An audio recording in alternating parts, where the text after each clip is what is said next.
Okay, artists, last week I showed you videos on the Artist of the Month, Eric Carle. Your project is going to be a seahorse. Oh, I haven't even looked through this part. Look at this. This is so cool.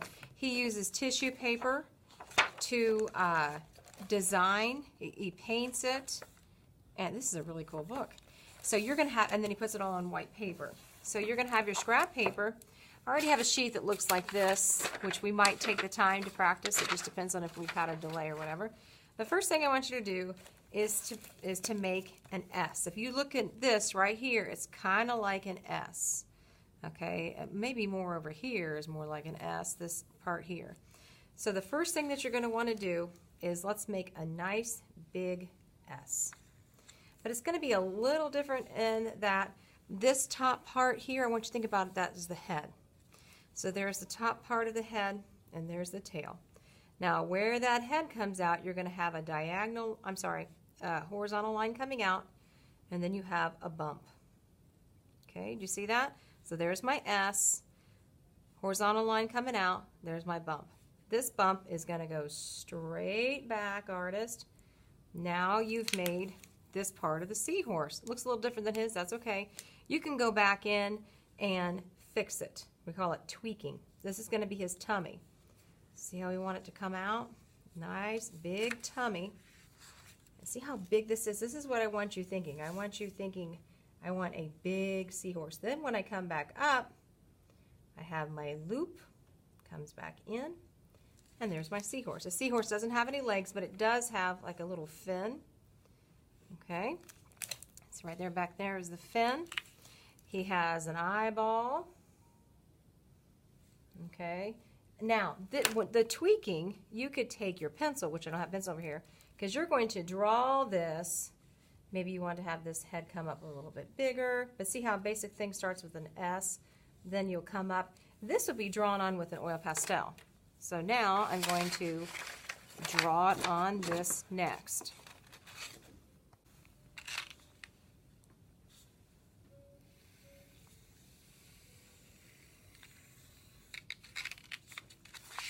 I'm going to come out through here. I think I like that better so his face isn't as long. I didn't even erase it. That's okay. Okay, because I'm going to cut. It's on the back of my painted paper. I'm going to come around and make a nice big belly.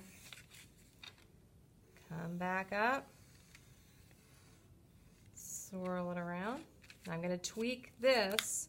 I actually want to make this be skinnier, so I can do that. All right, now you're going to take your scissors. All this extra paper can be used. So if you want to use it, artist, to make coral, to make algae, if you want to share with those at your table, you can. Another thing I want to show you, if you do, in fact, want to do what Eric Carle did, and you want to draw this, there's only one thing that you're going to have to remember. If I do this like this, I will have to sit here and cut all this out and it'll take me forever.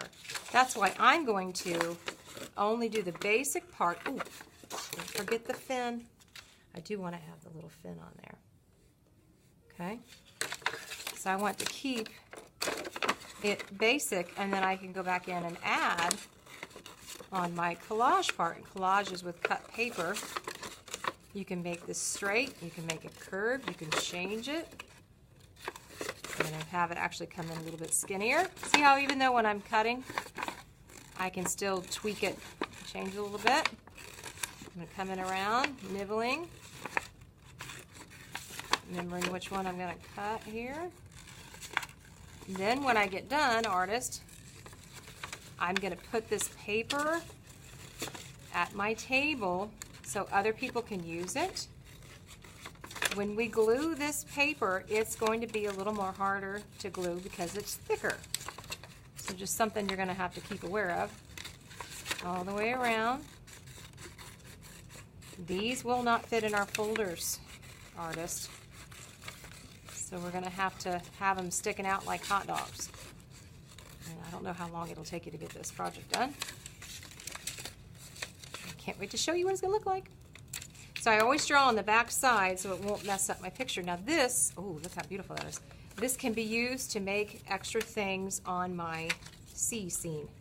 There it is. Now you decide how do you want your seahorse? It turned out so beautiful. You know, you're going to think about back on his book what you want. They can have waterways. So when I glue this, remember a frame of glue? I have a black piece of paper. I'm going to show you that real quick. We hold onto the head, twist his hat off of Mr. Glue. A frame of glue, artist. This is very important. It goes like that to where it's inside the shape, okay? And then when you glue it down on the paper, I'm going to use this mat that I have here. Something that I've been teaching my younger kids is you press it down, flip it over, and then you rub, and it just makes it sure that it's going to stick a lot better. Turn it over, and there's my paper. So the next thing that you're going to do is you're going to build your composition, glue this down, take other people's paper if you want to, cut them or draw on them, make this into algae, make it into waves, use your oil pastels. Look at that. So there's some algae that there's, oh, kind of even looks like a dolphin. Maybe it's a dolphin come out of the water. So you're going to make your composition, and when you use these, make sure that they're clean. These are our oil pastels. Excited to see what you create, artist. Here's my frame of glue. Very carefully I will set it over here, decide how I want it.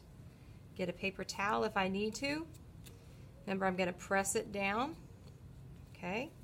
You're going to have, I'm going to get these mats back out. Hopefully they'll be cleaned up. We might flip them over. And what are we doing? What I'm doing, I'm massaging because this paper is a lot thicker. Make sure I massage it really good. Okay, then I'm going to turn it over. See, there's a little bit, we have to maybe get a paper towel to protect it and see how it didn't necessarily glue. So check that, get your paper towel. Just use one because you don't want to smear this paint. Get all that up. You also can't use your oil pastels on this because it would smear. So at this time, I would look, because some of you have warm colors, some of you have cool colors. I would look at this person and say, hey, can I use this little scrap that you have? Or can I use that piece? You do not have to use any paper, but I showed you how if you did use paper, you're going to be cutting it, gluing it, making some coral. You will take a black oil pastel and create the eye. You can go back in, and I'm just going to use black, and maybe give your seahorse some extra little details, little mouth. See how that makes it stand out, artist? It actually looks like a little dragon. Okay, now if it's wet, remember with the glue, then I don't want to go over it. So there's a little added detail. You could put a pattern in here. I wouldn't go too crazy on this though. Then you can take any colors that you want, or like I said, add the paper. See how it's sticking a little bit? I gotta be careful from where that had glue. But I could put some little seaweed. See how I'm not coloring the whole thing in? See how I didn't check it either? It's kind of dirty. Maybe I have the lighter green. And then I come in, artist, and I blend it with the darker green. If you want to make bubbles, white won't show up obviously, but look what we have. We have blue, and then after you have the blue, then you can add the white on top of it. Get yourself a scrap piece of paper, artist, clean these up and check them.